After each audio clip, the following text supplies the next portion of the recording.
नमस्कार साथियों, मैं डॉक्टर नरेंद्र कुमार। हम लोग पढ़ रहे हैं दोस्तों राष्ट्रपति, और राष्ट्रपति टॉपिक को पढ़ते हुए हम लोगों ने काफ़ी कुछ चर्चा आगे बढ़ा ली है।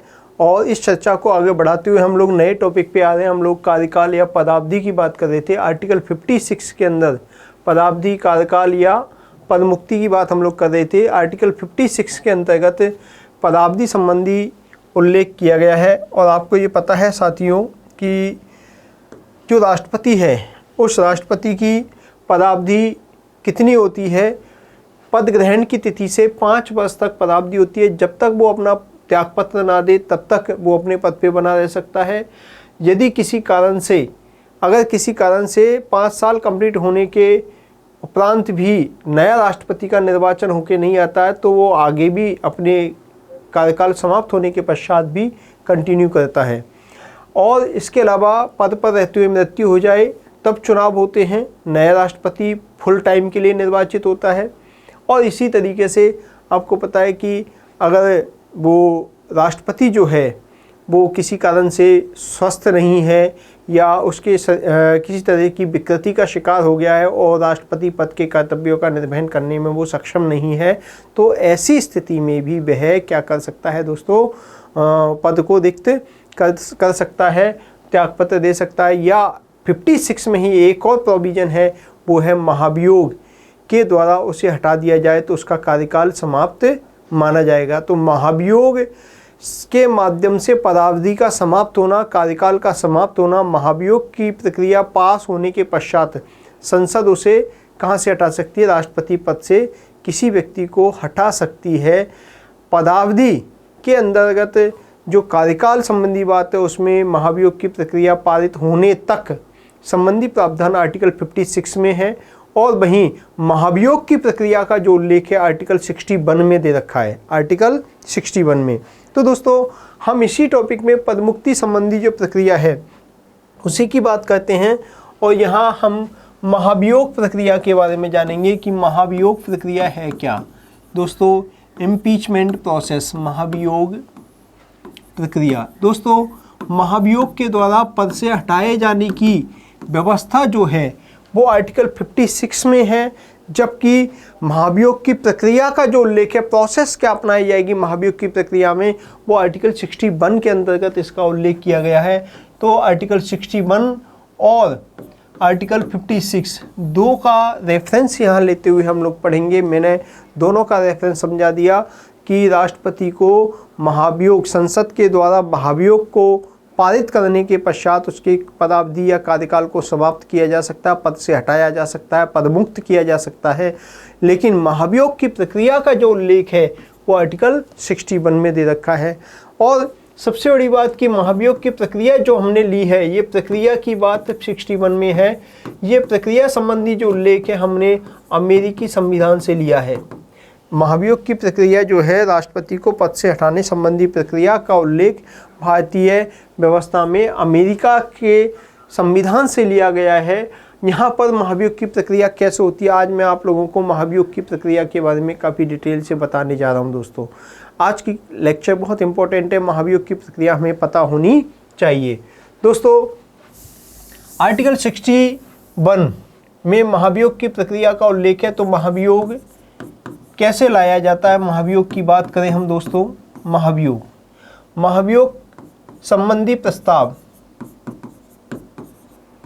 राष्ट्रपति के खिलाफ महाभियोग संबंधी प्रस्ताव जो लाया जाता है वो 2 आधारों पर लाया जा सकता है। एक तो साबित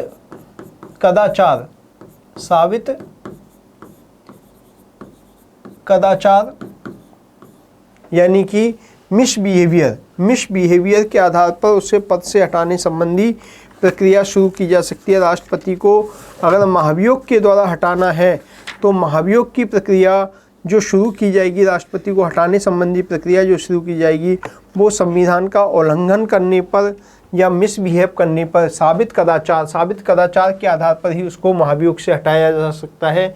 मतलब उस पर जो आरोप लगेगा, प्रस्ताव जो लाया जाएगा, वो प्रस्ताव वो संविधान का उल्लंघन करने के आधार पर, संविधान का उल्लंघन संविधान का उल्लंघन करने के आधार पर,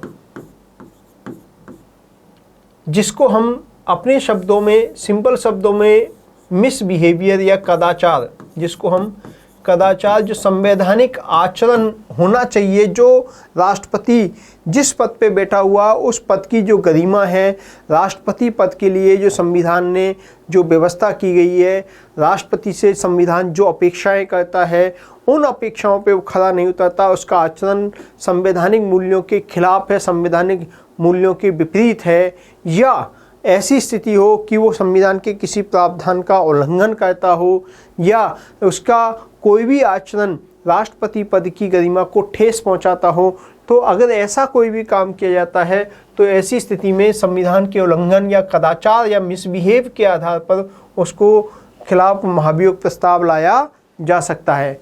तो महाभियोग प्रस्ताव लाने के लिए संविधान का उल्लंघन करने संबंधी बात, और एक बात ये भी है कि अस्वस्थता या असमर्थता के आधार पर भी अगर कोई इनकेपेबल हो जाता है, अगर कोई राष्ट्रपति ऐसा है जो राष्ट्रपति पद की शक्तियों को निर्वहन करने में अक्षम है, तो ऐसी स्थिति में वो पद से अगर इस्तीफा नहीं देता है और वो अक्षम है, तो ऐसी स्थिति में भी उसके खिलाफ महाभियोग प्रस्ताव लाया जा सकता है। महाभियोग प्रस्ताव लाने के लिए सबसे बड़ी बात यह है कि राष्ट्रपति को इसके लिए कम से कम 14 दिन पूर्व सूचना देना आवश्यक है। प्रस्ताव लाने के लिए राष्ट्रपति को कम से कम 14 दिन पूर्व सूचना देनी आवश्यक है। 14 दिन 14 डेज की पूर्व सूचना देकर के राष्ट्रपति के खिलाफ महाभियोग प्रस्ताव लाया जा सकता है। दोस्तों, सबसे बड़ी बात यह है कि महाभियोग प्रस्ताव जो लाया जाता है, वो महाभियोग प्रस्ताव कैसे पारित होता है, उसके पारित होने की प्रक्रिया मैं आपको डिस्कस कर रहा हूँ, यहाँ पे बता रहा हूँ दोस्तों। तो महाभियोग संबंधी जो प्रस्ताव है वो संसद के किसी भी सदन में लाया जा सकता है। संसद के किसी भी सदन में लाया जा सकता है। हम इसको ऐसे भी समझ सकते हैं, संसद के आपको पता है 2 सदन होते हैं, एक होता है लोकसभा और दूसरा होता है राज्यसभा। लोकसभा एवं राज्यसभा। राष्ट्रपति के खिलाफ,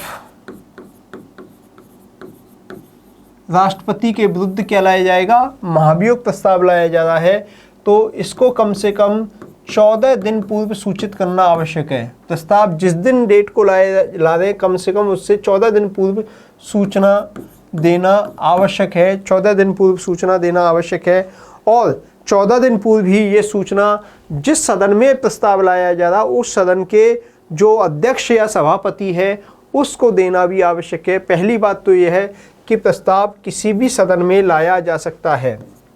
प्रस्ताव किसी भी सदन में लाया जा सकता है। प्रस्ताव लाया जा सकता है कहाँ? किसी भी सदन में। लोकसभा में भी ला सकते हैं, राज्यसभा में भी ला सकते हैं।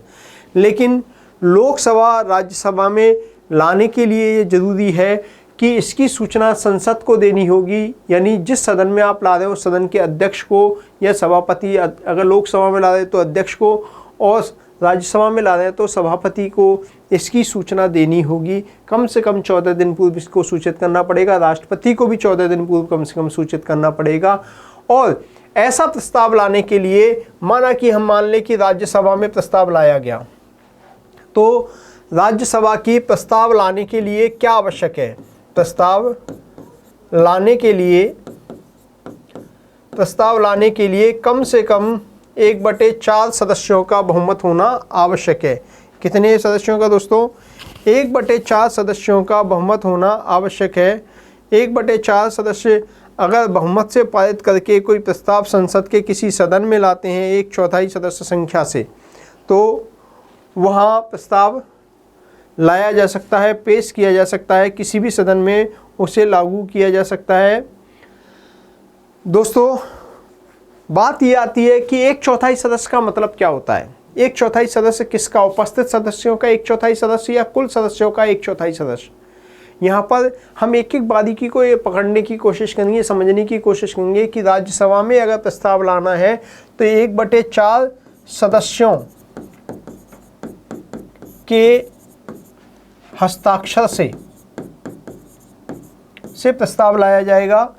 अब ये 1/4 सदस्य जो हैं उस सदन के उपस्थित सदस्यों का 1/4 सदस्य है, उस सदन के टोटल सदस्यों का 1/4 है। जैसे एग्जाम्पल के तौर पर हम बात करें कि राज्यसभा में 245 सदस्य हैं, तो 245 सदस्यों के 1/4 सदस्यों से, या उस समय जिस समय प्रस्ताव लाया जा रहा है उस समय 245 की जगह अगर 200 ही सदस्य हैं तो 200 सदस्यों के 1/4 सदस्यों 1/4 भाग के द्वारा हस्ताक्षरित करके।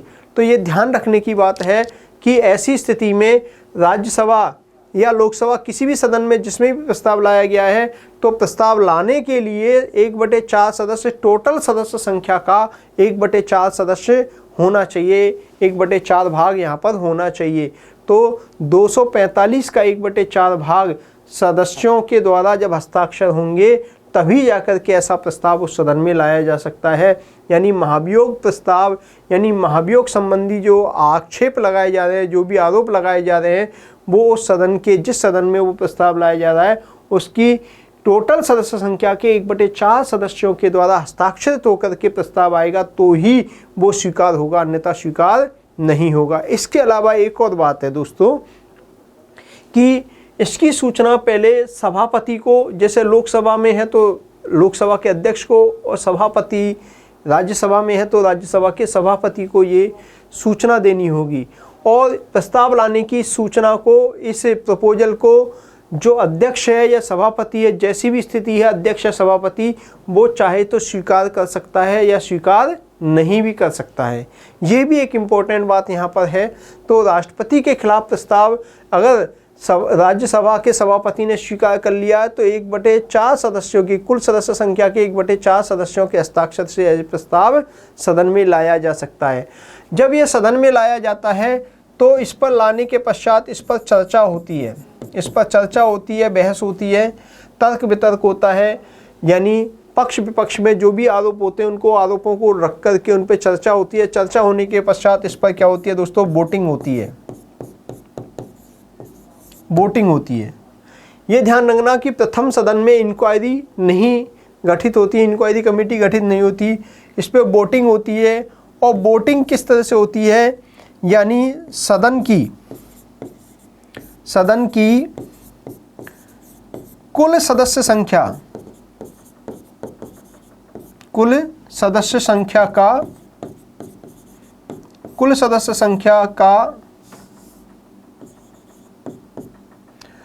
2/3 सदस्यों द्वारा, 2/3 बहुमत द्वारा,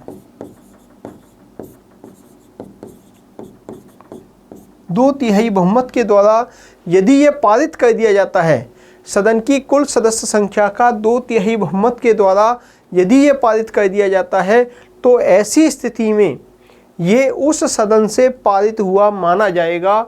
यानी वो उस सदन ने पारित कर दिया। ध्यान रखने की बात यह है कि कुल सदस्य संख्या का, तो अगर राज्यसभा में प्रस्ताव लाया गया है तो राज्यसभा की कुल सदस्य संख्या 245 का उपस्थित चाहे कितने भी हो उससे मतलब नहीं है, यहाँ पर है कुल सदस्य संख्या का 2/3 बहुमत से वो पारित होना जरूरी है।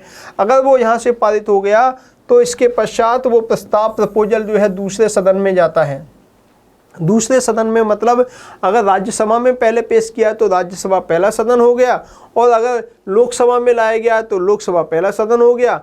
अगर लोकसभा में लाया गया तो राज्यसभा में जाएगा, राज्यसभा में पहले लाया गया है तो लोकसभा में जाएगा। अब चूंकि हम लोग राज्यसभा में मान रहे हैं कि राज्यसभा में प्रस्ताव लाया गया है, पहले राज्यसभा ने उसको 2/3 बहुमत से पारित कर दिया है, तो ऐसी स्थिति में वो अब कहाँ जाएगा, लोकसभा में जाएगा।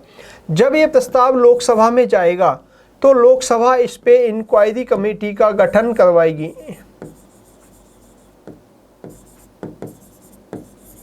इंक्वायरी कमेटी का गठन करेगी। दोस्तों, इंक्वायरी कमेटी लोकसभा के सदस्यों एवं न्यायविदों के द्वारा, किसी के द्वारा भी की जा सकती है। इसमें न्यायाधीश भी बुलाए जा सकते हैं, लोकसभा के सदस्य भी इसमें शामिल हो सकते हैं। और ये इंक्वायरी कमेटी जो राष्ट्रपति पर जो भी आक्षेप लगे हैं, जो भी आरोप लगे हैं, उन आरोपों की जांच करती है।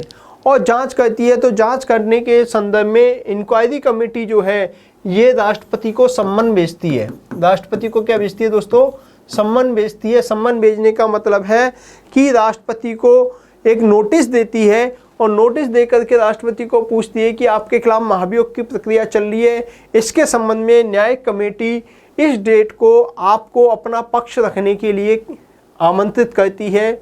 तो यहाँ राष्ट्रपति जो है इस नोटिस या इस सम्मन के प्रत्युत्तर में जो है राष्ट्रपति यहाँ न्यायिक कमेटी के सामने उपस्थित स्वयं भी हो सकता है या अपने किसी रिप्रेजेंटेटिव को अपना पक्ष रखने के लिए भेज सकता है। कोई भी एडवोकेट, वकील वगैरह कोई भी जो भी व्यक्ति को उचित समझे वो राष्ट्रपति की ओर से यहाँ न्यायिक कमेटी के सामने उपस्थित हो सकता है और उस पर लगाए गए जो आरोप है उस पर अपना पक्ष रख सकता है, अपनी सफाई दे सकता है। तो यहाँ सफाई देने के संदर्भ में राष्ट्रपति स्वयं भी उपस्थित हो सकता है और स्वयं उपस्थित न हो तो अपने किसी वकील को या अपने रिप्रेजेंटेटिव को यहाँ ला सकता है। फिर कमेटी जांच करने के पश्चात अपनी रिपोर्ट सदन को देती है, सदन को रिपोर्ट देती है उसी सदन को जिस सदन में वो गठित की गई उसी सदन को अपनी रिपोर्ट देती है। यहाँ ध्यान रखना, राष्ट्रपति का चुनाव के अंदर मैं आपको बार बार बता रहा हूँ कि पहला सदन जिसमें प्रस्ताव आया वो इंक्वायरी कमेटी गठित नहीं करता बल्कि दूसरा सदन इंक्वायरी कमेटी गठित करता है और दूसरा सदन इंक्वायरी कमेटी गठित करके जब उसकी रिपोर्ट आ जाती है तो इस रिपोर्ट पर वही सदन फिर चर्चा करता है। चर्चा करने के पश्चात इस पर वोटिंग होती है और वोटिंग में जिस तरह से यहाँ पर वोटिंग में जो प्रस्ताव पारित हुआ सदन की कुल सदस्य संख्या का 2/3 बहुमत, यहाँ पर भी अगर वोटिंग में 2/3 बहुमत कुल सदस्य संख्या का मतलब यहाँ पर लोकसभा की जो सदस्य संख्या है उस कुल सदस्य संख्या का अगर हम बात करें 545 सदस्य हैं तो 545 सदस्यों का 2/3 जो सदस्य हैं अगर इस प्रस्ताव को पारित कर देते हैं तो ऐसी स्थिति में पारित करने की स्थिति में जिस डेट को वो दूसरा सदन इंक्वायरी करने के पश्चात वोटिंग में 2/3 बहुमत से प्रस्ताव को पारित कर देता है तो राष्ट्रपति का पद उसी तारीख से रिक्त माना जाएगा, उसी तिथि से रिक्त माना जाएगा। इस प्रकार राष्ट्रपति को पद से हटाने के संबंध में ये ध्यान रखने की बात है कि राष्ट्रपति को पद से हटाने के संबंध में कोई अलग से आदेश नहीं निकलता। जिस डेट से दूसरा सदन उसे पारित करता उसी डेट से राष्ट्रपति का पद रिक्त हो जाता है, राष्ट्रपति अपने पद से हट जाता है, हटा हुआ मान लिया जाता है। तो यहाँ महाभियोग प्रस्ताव पारित होता है। दोस्तों, महाभियोग प्रक्रिया के संबंध में एक इम्पोर्टेंट बात आपको जानकारी होनी चाहिए कि इसके चुनावों में राष्ट्रपति के चुनाव में कौन भागीदारी करते हैं। मैंने आपको चुनावों के अंदर भागीदारी करने के संबंध में बताया था कि लोकसभा राज्यसभा के मनोनीत सदस्य भाग नहीं लेते हैं। यहाँ इम्पोर्टेंट बात यह है दोस्तों, जब राष्ट्रपति का महाभियोग प्रस्ताव चर्चा में चल रहा होता है या महाभियोग प्रस्ताव संसद में पास होने की प्रक्रिया में चल रहा होता है उस समय दोनों सदनों के मनोनीत सदस्य भी वोट देते हैं, भाग लेते हैं। जहां निर्वाचन में मनोनीत सदस्य भाग नहीं लेते थे वहीं राष्ट्रपति को पद से हटाने के संबंध में जब महाभियोग प्रस्ताव चलता है तो उसमें मनोनीत सदस्य भी भाग ले सकते हैं, यहाँ पर भाग लेते हैं। तो राज्यसभा के 12 मनोनीत सदस्य भी भाग ले सकते हैं और लोकसभा के 2 मनोनीत सदस्य जो एंग्लो इंडियन होते हैं वो भी भाग ले सकते हैं। हालांकि अभी प्रधानमंत्री मोदी जो हैं इनकी सरकार ने अभी एंग्लो इंडियन संबंधी प्रोविजंस को ख़त्म कर दिया है। अभी 543 सीट ही हैं, 2 जो पहले मनोनीत होती थी वो मनोनीत अब नहीं होती हैं। उसकी चर्चा मैं थोड़ी देर बाद जब विधायी कार्य या विधायी शक्तियों के बारे में चर्चा करूंगा तब आप लोगों को वो बात अच्छे से क्लियर हो जाएगी, वो चीज़ समझ में आ जाएगी। दोस्तों, यहाँ पर एक इम्पोर्टेंट बात और है दोस्तों कि लोकसभा और राज्यसभा के निर्वाचित और मनोनीत दोनों सदस्य भाग लेते हैं, लेकिन जहां निर्वाचन के समय राज्यों की विधानसभाओं के निर्वाचित सदस्यों ने दिल्ली पांडिचेरी की विधानसभा के निर्वाचित सदस्यों ने जो भागीदारी की थी वो लोग अब यहाँ पर भागीदारी नहीं करते हैं। यानी जो महाभियोग की प्रक्रिया है उसमें राज्यों के विधानसभा सदस्यों की भागीदारी नहीं होती है। ये इम्पोर्टेंट बात आप लोगों को ध्यान में रखनी है। ये प्रक्रिया जो है महाभियोग की प्रक्रिया है और इसके माध्यम से राष्ट्रपति को पद से हटाया जा सकता है। उसका कार्यकाल पूर्ण होने से पहले ही उसे पद से हटाया जा सकता है। और राष्ट्रपति जो है, राष्ट्रपति की महाभियोग की प्रक्रिया एक अर्धन्यायिक प्रक्रिया है। यानी अर्धन्यायिक प्रक्रिया क्यों कहा? क्योंकि आपने देखा कि संसद का वैसे तो मूल काम क्या है? संसद का मूल काम होता है विधान बनाना, विधायी कार्य होते हैं, लेकिन यहाँ पर ये राष्ट्रपति के ऊपर लगे आरोपों की जांच कर रही है, उसको सही गलत ठहरा करके उसके साथ न्याय कर रही है। इसलिए इसको हम संस्था हालांकि विधायी होने के बावजूद भी न्यायिक कार्य कर रही है, इसलिए इस प्रक्रिया को, महाभियोग वाली प्रक्रिया को हम अर्धन्यायिक प्रक्रिया के नाम से भी जानते हैं। मतलब इसकी प्रकृति, ये जो कार्य है महाभियोग की प्रक्रिया वाला काम, संसद का अर्धन्यायिक कार्य की श्रेणी में आता है। दोस्तों, ये भी एग्जाम में कई बार पूछा जाता है। ये भारत का सौभाग्य है कि अभी तक हमारे किसी भी राष्ट्रपति के खिलाफ महाभियोग प्रस्ताव नहीं लाया गया। पास होना तो दूर की बात है, आज तक किसी के खिलाफ महाभियोग प्रस्ताव नहीं लाया गया, क्योंकि हमारे देश के सभी राष्ट्रपतियों ने अभी तक संवैधानिक गरिमा को बना के रखा है, राष्ट्रपति पद की गरिमा को बना के रखा है, पद के अकॉर्डिंग ही काम किया है। संविधान का कहीं भी उल्लंघन उन्होंने नहीं किया है। इस तरह के कोई आरोप अभी तक नहीं लगे हैं। इस वजह से ये माना जाता है कि भारत का जो राष्ट्रपति है, ये राष्ट्रपति हमारे संविधान की गरिमा को बनाए हुए है, इस पद की गरिमा को बनाए हुए है, और ये महाभियोग प्रस्ताव आज तक नहीं लाया गया। दोस्तों, सुप्रीम कोर्ट और हाई कोर्ट के जजेस को भी महाभियोग जैसी प्रक्रिया से हटाया जाता है। लगभग ऐसी ही प्रक्रिया है। उसकी चर्चा जब मैं आप लोगों को सुप्रीम कोर्ट और हाई कोर्ट पढ़ाऊंगा, उस वीडियो में आप लोगों को अच्छे से वो बात समझ में आएगी। वैसे मोटे तौर पे मैं आपको यहाँ बता देता हूँ कि किसी भी सुप्रीम कोर्ट या हाई कोर्ट के जजेस को अगर पद से हटाना है, उसके खिलाफ महाभियोग जैसा प्रस्ताव लाना है, तो ऐसी स्थिति में उसको भी 14 दिन पूर्व सूचित करना होगा, और सूचित करने के पश्चात किसी भी सदन में प्रस्ताव लाया जा सकता है। लेकिन यहाँ ध्यान रखने की बात यह है कि जहाँ किसी भी सदन में राष्ट्रपति के खिलाफ प्रस्ताव लाया जाता है, तो उसके लिए कुल सदस्य संख्या का 1/4 सदस्यों के हस्ताक्षर होना आवश्यक है। वहीं सुप्रीम कोर्ट और हाई कोर्ट के न्यायाधीशों को हटाने के लिए राज्यसभा में अगर प्रस्ताव ला रहे हैं तो 50 सदस्यों का हस्ताक्षर होना जरूरी है, और लोकसभा में ला रहे हैं तो 100 सदस्यों के हस्ताक्षर होना जरूरी होता है। जबकि यहाँ राष्ट्रपति के संबंध में 1/4 सदस्यों के हस्ताक्षर होना जरूरी होता है। ये बात आप लोगों को अच्छे से क्लियर। दूसरी बात, जिस सदन में प्रस्ताव लाते हैं वही सदन इंक्वायरी कमेटी गठित करता। 3 सदस्यीय इंक्वायरी कमेटी होती है, जिसमें सुप्रीम कोर्ट का कोई न्यायाधीश, हाई कोर्ट का मुख्य न्यायाधीश, किसी हाई कोर्ट का मुख्य न्यायाधीश, और तीसरा अन्य कोई विधिवेत्ता। 3 लोग उसके अंदर शामिल होते हैं, और वो जांच करते हैं। सुप्रीम कोर्ट या हाई कोर्ट का जो जज, जो आरोपी जज है, उस आरोपी जज को वहाँ पर अपना पक्ष रखने का मौका देते हैं, और फिर वो अपनी रिपोर्ट देती है इंक्वायरी कमेटी। उस रिपोर्ट के आधार पर वोटिंग होती है। वोटिंग में भी अंतर होता है। यहाँ पर कुल सदस्य संख्या का 2/3 बहुमत है, जबकि वहाँ सुप्रीम कोर्ट और हाई कोर्ट के जजेज को हटाने के संबंध में वहाँ पर क्या होता है कि उपस्थित सदस्यों का तो 2/3 और कुल सदस्य संख्या का बहुमत से अगर पारित हो जाता है तो वो दूसरे सदन में जाता है। दूसरा सदन फिर इंक्वायरी कमेटी गठित नहीं करवाता, क्योंकि पहला सदन ही इंक्वायरी करवा लेता है, और उसमें फिर चर्चा होती है, वोटिंग होती है। जिस तरह से उपस्थित सदस्यों का 2/3 बहुमत और साधारण बहुमत से पहले सदन में पारित हो रहा था, उसी तरीके से यहाँ भी पारित हो जाता है। तब वो राष्ट्रपति के पास जाता है, और राष्ट्रपति उस पदाधिकारी, उस जज को बर्खास्त करने का, पद से हटाने संबंधी आदेश जारी करता है। तो इनमें अंतर मैंने मोटे तौर पे अभी सिंपल शब्दों में एक प्रक्रियात्मक रूप से मैंने आपको बता दिया कि सुप्रीम कोर्ट के जजेस को या हाई कोर्ट के जजेस को हटाने में और राष्ट्रपति को पद से हटाने में क्या क्या अंतर है। एक जैसी प्रक्रिया है, लेकिन इम्पीचमेंट शब्द का जो प्रयोग है वो हमारे राष्ट्रपति के लिए ही आर्टिकल 61 में इसका उल्लेख किया गया है। दोस्तों, यहाँ पर आप लोगों का ये राष्ट्रपति की महाभियोग की प्रक्रिया यहाँ पर कंप्लीट होती है। महाभियोग संबंधी प्रस्ताव की बात यहाँ कंप्लीट होती है। दोस्तों, महाभियोग की बात कंप्लीट होने के बाद में हम लोग एक और बात करते हैं, यहाँ पे एक और चर्चा करते हैं दोस्तों।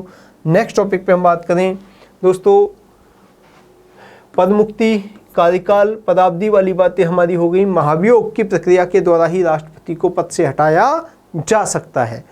अब बात करते हैं हम पुनर्निर्वाचन। दोस्तों पुनर्निर्वाचन की बात करें तो पुनर्निर्वाचन, री इलेक्शन, आर्टिकल 57 हमारे संविधान का आर्टिकल 57 जो है वो पुनर्निर्वाचन संबंधी प्रावधान करता है। यानी कोई व्यक्ति राष्ट्रपति पद पर रहते हुए भी पुनर्निर्वाचित हो सकता है। एक बार राष्ट्रपति पद पे रह लिया तो बाद में दोबारा भी पुनर्निर्वाचित हो सकता है। यहाँ इम्पोर्टेंट बात यह है दोस्तों कि भारत के राष्ट्रपति के संबंध में यहाँ संविधान मौन है। संविधान स्पष्ट रूप से कुछ नहीं कहता कि कोई व्यक्ति कितनी बार राष्ट्रपति बन सकता है। दोस्तों हमारा संविधान इसमें मौन है। इसका मतलब है कि कोई भी व्यक्ति कितनी बार भी राष्ट्रपति के पद पर नियुक्त हो सकता है। यहाँ नियुक्त के बजाय ज़्यादा बेटर शब्द है निर्वाचित हो सकता है। यानी कितनी बार भी चुनाव लड़ सकता है और कितनी बार भी वो राष्ट्रपति के पद पे निर्वाचित हो सकता है, बशर्ते कि वो इलेक्शन में विजय प्राप्त कर ले। तो यहाँ अभी तक हमारे देश में एकमात्र राष्ट्रपति डॉक्टर राजेंद्र प्रसाद, जो देश के पहले राष्ट्रपति थे, वो ही 2 कार्यकालों के लिए रहे हैं। अन्यथा अन्य कोई भी राष्ट्रपति दोबारा इलेक्शन के लिए चुनाव भी नहीं लड़े और दूसरी बात है री इलेक्शन के लिए वो निर्वाचित भी नहीं हुए। तो इसका मतलब हम ये कह सकते हैं कि अभी तक हमारे यहाँ परंपरा चली आ रही है कि एक बार रहने के बाद में दोबारा जनरली राष्ट्रपति चुनाव नहीं लड़ रहे हैं। ये लंबे समय से परंपरा चली आ रही है, लेकिन अगर ये परंपरा तोड़ते हैं तो इसमें कोई गलत नहीं होगा। ऐसा संविधान कहीं पे भी मना ही नहीं करता। अमेरिका के संविधान की बात करें तो अमेरिका के अंदर वहाँ का राष्ट्रपति के संबंध में 2 प्रोविज़न हैं। 2 प्रोविज़न ये है कि अमेरिका का राष्ट्रपति 2 कार्यकालों के लिए, 4-4 साल के 2 कार्यकालों के लिए या अधिकतम 10 साल के लिए राष्ट्रपति पद पर नियुक्त हो सकता है, निर्वाचित हो सकता है। तो राष्ट्रपति जो है 2 कार्यकालों के लिए निर्वाचित हो सकता है। ये बात आप लोगों को अच्छे से समझ में आ गई होगी। दोस्तों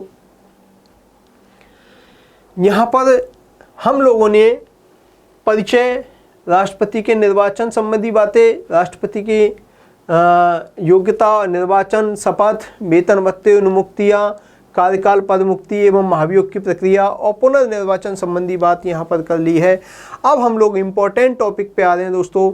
इम्पोर्टेंट टॉपिक है कि राष्ट्रपति का क्षेत्र अधिकार या कार्य या शक्तियाँ, राष्ट्रपति का जुरिस्डिक्शन क्या है, राष्ट्रपति की शक्तियाँ क्या हैं, राष्ट्रपति के कार्य क्या हैं। अगर हम राष्ट्रपति की शक्तियों की या कार्यों की बात करें तो राष्ट्रपति के कार्य या शक्तियाँ में बहुत सारी शक्तियाँ, बहुत सारे कार्य, अलग अलग बुक्स जो हैं अलग अलग तरीके से इसको एक्सप्लेन करती है। संख्या भिन्न भिन्न हो सकती है, लेकिन ओवरऑल जो शक्तियाँ हैं वो मेन प्रमुख शक्तियाँ यहाँ पर मैंने आपके सामने लिखी हैं। ये सारी की सारी शक्तियाँ जैसे विधायी शक्ति, कार्यकारी शक्ति, न्यायिक शक्तियाँ, वित्तीय शक्तियाँ, सैन्य शक्तियाँ, कूटनीतिक शक्तियाँ, आपातकालीन शक्तियाँ, स्वविवेकीय शक्तियाँ, अन्य शक्तियाँ, ये और भी जितनी भी शक्तियां हैं ये सारी की सारी शक्तियां राष्ट्रपति से संबंधित है, जो मैंने आपके सामने बोर्ड पे लिखी हैं। ये जो बोर्ड पे शक्तियां हैं हम एक एक करके इन शक्तियों के बारे में अध्ययन करते हैं। दोस्तों सबसे पहले चर्चा करेंगे हम कौन सी, विधायी शक्ति के बारे में। कौन सी शक्ति के बारे में? विधायी शक्ति के बारे में हम लोग चर्चा करते हैं कि राष्ट्रपति के पास में विधायी शक्तियाँ भी प्राप्त होती हैं, राष्ट्रपति को विधायी शक्तियाँ होती हैं। दोस्तों सबसे पहले मैंने लिखा विधायी शक्तियाँ।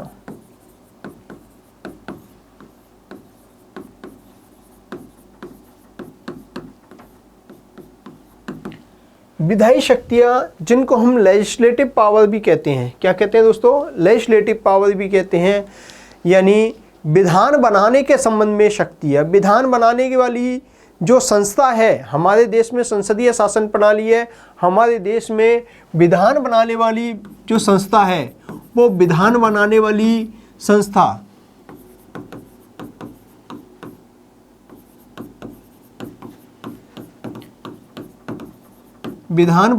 संस्था कौन सी है दोस्तों? संसद है, पार्लियामेंट है। संसद है, तो हम ये कह सकते हैं कि राष्ट्रपति की जो शक्तियां हैं वो बेसिकली संसद के संदर्भ में क्या क्या शक्तियां हैं, संसद के संबंध में क्या क्या पावर है, क्या क्या शक्तियां हैं, इसके बारे में हम लोगों को अध्ययन करना है। दोस्तों आप सबको पता है, आप सब जानते हैं, बेसिक क्लास में आपने पढ़ा होगा कि संसद के 3 अंग होते हैं, संसद के 3 अंग होते हैं। दोस्तों यहाँ ध्यान देने की बात है कि संसद के अंग तो 3 हैं, भाग या अंग 3 हैं, जबकि सदन की बात करें, हाउसेस की बात करें तो हाउसेस 2 हैं। एक होता है निम्न सदन, लोकसभा, पहली है लोकसभा, दूसरा सदन होता है राज्यसभा,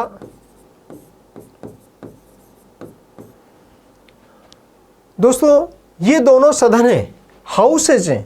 इसको प्रथम सदन कहते हैं, इसको द्वितीय सदन कहते हैं, इसको लोकप्रिय सदन कहते हैं, इसको कनिष्ठ सदन कहते हैं, इसको जनसाधारण का सदन कहते हैं, इसको वरिष्ठ सदन कहते हैं, इसे राज्यों का सदन भी कहते हैं, इसे उच्च सदन भी कहते हैं। यानी ये दोनों सदन जो है मिलकर के संसद का निर्माण करते हैं। कोई भी कानून जो बनता है इन दोनों सदनों से पारित होता है, तभी जाकर के वो कानून बनेगा। और सबसे बड़ी बात कि दोनों सदनों से भी पारित होने के पश्चात कोई कानून जब तक उस पर राष्ट्रपति साइन नहीं करेगा, जब तक उस पर राष्ट्रपति साइन नहीं करेगा तब तक वो कानून की श्रेणी में नहीं आएगा। दोस्तों यहाँ संसद के 3 अंग होते हैं, लोकसभा, राज्यसभा और राष्ट्रपति। दोस्तों आपके माइंड में एक बात आनी चाहिए कि सर राष्ट्रपति को क्यों शामिल किया गया। राष्ट्रपति बेसिकली हमारे देश का सर्वोच्च पदाधिकारी होता है, राष्ट्राध्यक्ष होता है। और हमारे देश के अंदर राष्ट्राध्यक्ष जो होता है वो राष्ट्राध्यक्ष शासन व्यवस्था की समस्त शक्तियों का केंद्र होता है, रिपब्लिक सिस्टम का वो सेंटर होता है, रिपब्लिक सिस्टम का वो प्रतीक होता है। तो समस्त शासन संबंधी शक्ति, आर्टिकल 53 कहता है कि समस्त शासन संबंधी शक्तियां राष्ट्रपति में निहित हैं। और शासन चलाने के लिए कानून बनाना हो तो कानून बनाने की भी अंतिम शक्तियां राष्ट्रपति से होकर गुजरनी चाहिए। कानून को लागू करना हो तो भी नाम मात्र की कार्यपालिका के रूप में राष्ट्रपति के नाम से ही शासन चलाया जाता है। और न्यायपालिका का भी हेड यानी सुप्रीम कोर्ट के द्वारा जो कोई फैसला दिया है तो उसको भी अंतिम रूप से अगर कोई दया याचिका या किसी तरह से चुनौती दी जाए तो वो राष्ट्रपति के पास ही जाती है। तो शासन व्यवस्था संबंधी जो 3 स्तंभ हैं, लोकतंत्र के 3 स्तंभ या शासन व्यवस्था संबंधी जो 3 स्तंभ हैं, विधायिका, कार्यपालिका और न्यायपालिका, ये तीनों की तीनों शक्तियां अंतिम रूप से राष्ट्रपति में निहित होती हैं, राष्ट्राध्यक्ष होता है। तो संसद की नीतियां, कानून, नियम बनाने की जो शक्तियां हैं वो भी लोकसभा, राज्यसभा से होते हुए राष्ट्रपति में अंतिम रूप से निहित होती है। अतः चूंकि संसद कानून बनाने की अंतिम अथॉरिटी है, कानून बनाने वाली संस्था है, तो संसद का कानून बनाने के संबंध में राष्ट्रपति अभिन्न अंग होता है, पार्ट होता है। अगर कोई विधेयक, कोई भी प्रस्ताव है, जब तक लोकसभा में या राज्यसभा में चल रहा है, जब तक राष्ट्रपति उस पर साइन नहीं करेगा, जब तक राष्ट्रपति के साइन पेंडिंग है, तब तक वो अधिनियम या कानून नहीं बनता, तब तक वो बिल ही कहलाता है। क्या कहलाता है दोस्तों? बिल या विधेयक कहलाता है। और जैसे ही राष्ट्रपति ने उसे पास कर दिया, राष्ट्रपति ने उसे साइन कर दिया, तो वो बिल के स्थान पर क्या बन जाएगा दोस्तों? एक्ट बन जाएगा, कानून बन जाएगा। और एक्ट, अधिनियम, जब उसको गजट के माध्यम से, सरकारी राजपत्र के माध्यम से कानून के रूप में लागू करने की घोषणा की जाती है, तभी उसी दिन से वो कानून के रूप में लागू भी हो जाता है। तो राष्ट्रपति की स्वीकृति के बिना संसद में पेंडिंग कोई भी प्रस्ताव बिल कहलाता है, विधेयक कहलाता है। और राष्ट्रपति साइन कर देता है तो वो क्या बन जाता है? एक्ट बन जाता है, अधिनियम बन जाता है। दोस्तों हम लोग चर्चा करें कि राष्ट्रपति जो है, राष्ट्रपति के पास कोई विधेयक आता है तो क्या होता है। हम लोग 2 विधेयकों की बात बाद में कर लेंगे। हम विधेयक के संबंध में बात करें कि कोई भी विधेयक राष्ट्रपति के पास आता है, राष्ट्रपति के पास कोई विधेयक आता है, लोकसभा में आया, फिर राज्यसभा में जाएगा, या राज्यसभा में आया तो लोकसभा में जाएगा। और यहाँ जाकर के जब वो राष्ट्रपति के पास आते हैं तो राष्ट्रपति के पास आर्टिकल 111 के तहत इस बिल को स्वीकृत करने की, अस्वीकृत करने की, पुनर्विचार के लिए लौटाने की जो भी शक्तियां हैं या अपने पास निर्णय पेंडिंग रखने की जो शक्तियां हैं, इन सब शक्तियों के आधार पर राष्ट्रपति के पास वीटो पावर आती है। दोस्तों, इन वीटो पावर्स के बारे में हम लोग चर्चा डिटेल से एक एक करके, बहुत डिटेल से, बहुत आराम से, और सारी विधायी शक्तियों के बारे में हम जो चर्चा करेंगे वो नेक्स्ट क्लास के अंदर करेंगे। तो नेक्स्ट क्लास के अंदर हम लोग absolute veto, qualified veto, suspension veto and last में पॉकेट वीटो की भी बात हम यहाँ करेंगे, और अन्य विधायी शक्तियाँ जो भी हैं, अभी हमने विधायी शक्तियाँ स्टार्ट की हैं, इनको कंप्लीट करेंगे और विधायी शक्तियों को एक एक करके डिटेल में आर्टिकल के साथ में अध्यादेश जारी करने की शक्तियाँ वगैरह सारी शक्तियों को हम डिटेल में अध्ययन करेंगे, और वो सारी बातें हम लोग नेक्स्ट क्लास के अंदर करेंगे। दोस्तों, तब तक के लिए धन्यवाद, नमस्कार।